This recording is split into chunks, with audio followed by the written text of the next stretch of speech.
Bonjour à tous, j'espère que vous allez bien. On se retrouve aujourd'hui dans une nouvelle vidéo et aujourd'hui ce sera pour un haul update. C'est une vidéo que je vous fais depuis quelques mois en fait et je vais aujourd'hui retracer tous mes achats Sephora pour l'année 2016. Donc je l'ai fait pour les précédentes années sur les derniers mois et là je vais le faire sur les prochains mois aussi pour les années suivantes. Donc aujourd'hui je vais vous parler de tous les articles que j'avais achetés chez Sephora en 2016 et vous dire 5 ans après quel est mon avis sur ces produits. Donc c'est parti, je crois qu'il n'y a pas énormément de choses pour cette année 2016. Il y a des années où j'achetais énormément de choses, par exemple en 2015 j'ai dû faire la vidéo en 2 parties. Et là 2016 je crois que j'ai fait 3 fois des achats sur toute l'année. Après il y avait plusieurs produits à chaque fois. Mais voilà, j'en avais pas acheté tant que ça. Donc on va regarder ça aujourd'hui ensemble. Donc j'ai retrouvé les commandes que j'avais faites sur mon téléphone directement. La dernière fois du coup je m'étais arrêtée au 7 novembre 2015 et l'achat suivant c'est le 1er juin 2016. Donc genre pendant 8 mois, j'ai rien acheté chez Sephora. Ça m'étonne, mais voilà, c'est possible. Donc le 1er juin, j'étais allée en magasin et j'avais acheté 4 produits.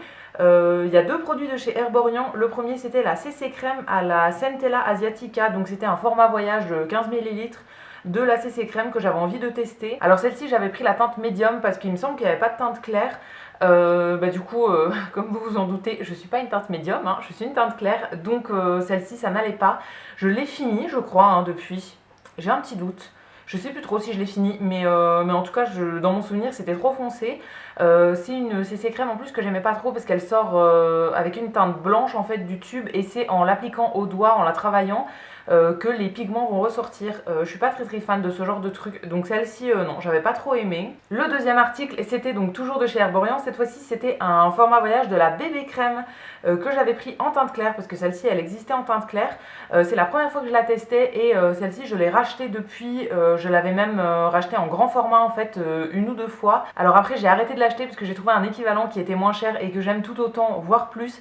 C'est le fond de teint de chez Max More, donc de chez Action, que j'utilise depuis pas mal de temps. Alors en ce moment je mets autre chose parce que j'ai un petit peu bronzé et j'ai envie de terminer un autre produit, donc voilà, je mets un autre fond de teint. Mais sinon mon fond de teint préféré c'est celui de chez Action.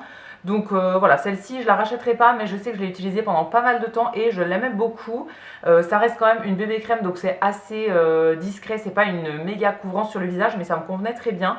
Donc celle-ci, aucun souci là-dessus. Le troisième produit que j'ai acheté ce jour-là, c'était une poudre de chez Make Up For Ever, toujours en format voyage. J'ai acheté que des formats voyage ce jour-là. C'est la poudre HD Micro Finition, donc en format 4 grammes. Alors c'est vraiment pas grand-chose comme format, mais ça permet de découvrir. Celle-ci, je l'avais bien aimée. C'est une poudre qui est très fine, qui fixe très bien le maquillage, tout ça. Mais le souci, je crois que c'est le même problème avec toutes les poudres HD comme ça, c'est qu'elle a un effet flashback. C'est-à-dire que quand vous l'appliquez, si vous prenez une photo avec le flash, il y a tous les endroits où vous avez mis la poudre qui vont ressortir en blanc en fait. Avec le flash, du coup c'est vraiment pas top. Je savais que par exemple si j'allais à une soirée, qu'on allait prendre des photos, je n'allais pas utiliser cette poudre là parce que sinon il y a moyen que ça ressorte de façon vraiment bizarre. Enfin vous avez vraiment une tête de fantôme sur les photos quoi, donc c'est vraiment pas top. Donc celle-ci non, je ne l'ai pas rachetée par la suite, en tout cas là je ne l'ai plus dans mes stocks et je la rachèterai pas vraiment pour ça. Et le dernier produit que j'avais acheté ce jour-là, c'est toujours un format voyage et c'est de chez Benefit. C'était un format 4 grammes du bronzer Hoola, donc en format mini. Celui-ci, c'est un bronzer que j'ai toujours, que j'aime toujours autant, je le trouve très bien. Depuis, ils ont sorti la version Hoola Light en fait, donc qui est moins foncée. Alors après moi sur ma peau le Hoola classique fonctionne très bien. C'est un bronzer qui est pas hyper pigmenté non plus, enfin c'est pas ultra foncé donc vous pouvez le travailler petit à petit. Et voilà, je l'ai toujours dans ma collection, je l'utilise de temps en temps. Alors en ce moment un peu moins parce que j'essaye d'avancer des produits qui sont dans mon projet Ten Pan. Mais voilà, je l'ai utilisé pendant très longtemps et je continuerai à l'utiliser, c'est un produit que j'aime plutôt bien. Ensuite du 1er juin on passe au 19 octobre. Là j'avais fait une commande sur le site. J'avais rien acheté entre juin et octobre et là j'avais fait une commande parce qu'on avait 25% sur tous les achats avec la carte Gold. Donc j'avais acheté 2 produits qui me faisaient vraiment envie. Le premier produit c'est une palette de chez Urban Decay, je crois que c'est ma deuxième palette Urban Decay que j'avais achetée. C'était la Naked Ultimate Basics, une palette donc de 12 fards qui sont quasiment tous mat. Je crois qu'il y a un irisé dedans. C'est vraiment des teintes nude assez basiques qui vont servir à plein de styles de maquillage et du coup j'avais envie de l'avoir dans mes basiques. C'est une palette que j'aime beaucoup, ça fait un petit moment que je m'en suis pas servie encore une fois, mais c'est une palette voilà, qui fonctionne très très bien et que j'ai beaucoup aimé pendant très longtemps. Elle a un grand miroir carré aussi, donc hyper pratique pour se maquiller, et aussi les Naked, il y a toujours des pinceaux dedans, enfin dans toutes les palettes Urban Decay je crois, il y a toujours des pinceaux qui sont fournis et qui sont très bien aussi. Donc voilà, vraiment rien à dire de particulier sur cette palette, je l'aime toujours autant. Je m'en sers un peu moins parce que j'ai beaucoup plus de palettes maintenant, mais voilà, je l'aime vraiment bien. Et le deuxième article de ce jour-là, c'est un rouge à lèvres de chez Too Faced, et c'était un rouge à lèvres liquide mat, donc dans la gamme des Melted Matte en fait, et c'était la teinte Bend and Snap. Alors je crois celui-ci, ouais c'est le premier que j'ai acheté. Donc pareil, j'avais 25% dessus, du coup j'en avais profité. C'est la première fois que j'en achetais un de chez Too Faced, et depuis j'en ai racheté deux autres, une teinte beaucoup plus foncée et un rouge assez classique. Là c'était un rose en fait, que j'aimais vraiment beaucoup, je crois que je l'avais même mis dans mes favoris de l'année à un moment. Voilà, je l'ai vraiment bien aimé ce rouge à lèvres, je l'ai toujours, je l'utilise encore de temps en temps. C'est un rouge à lèvres liquide mat qui tient très très bien, qui abîme pas trop les lèvres. Ça fait partie de mes liquides mat préférés avec ceux de chez Sephora. Les rouges veloutés sans transfert de Sephora, c'est vraiment mes préférés. Mais juste après, je pense qu'il y a les Too Faced, voilà, qui sont très très bien. Après, c'est pas le même prix de base, il me semble. Donc voilà, à voir, mais je l'aime toujours autant celui-ci. Et enfin, pour terminer l'année, j'avais fait une commande sur le site le 5 décembre. Là, il y avait encore une offre de 25%, donc j'en avais profité pour faire une grosse commande de 100 € et quelques. Dans cette commande, je crois qu'il y avait un cadeau et tout le reste c'était pour moi. En premier, j'avais pris un produit de la marque Sephora, c'était un masque pour les mains, celui qui était à l'argan, donc anti-âge uniformisant. Celui-ci, je l'ai testé plusieurs fois et je l'aime beaucoup. Je sais pas s'ils existent toujours. Je pense que depuis, ils ont reformulé un petit peu les produits chez Sephora, mais c'est un genre de produit qu'ils doivent toujours avoir en tout cas.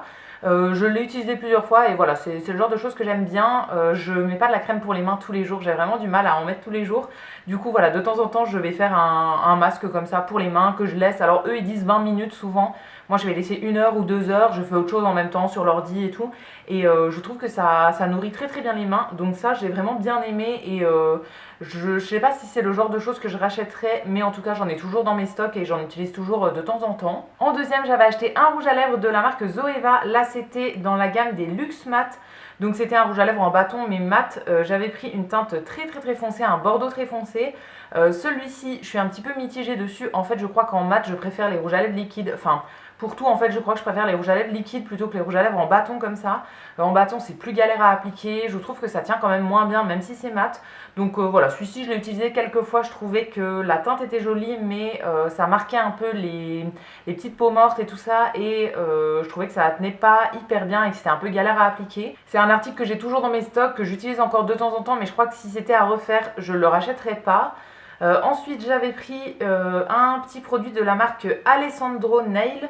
C'était une crème fortifiante pour les ongles à la tomate et à la fraise. Alors ça, je crois que c'était pour un cadeau aussi, ou bien pour mettre dans un concours, je ne sais plus trop.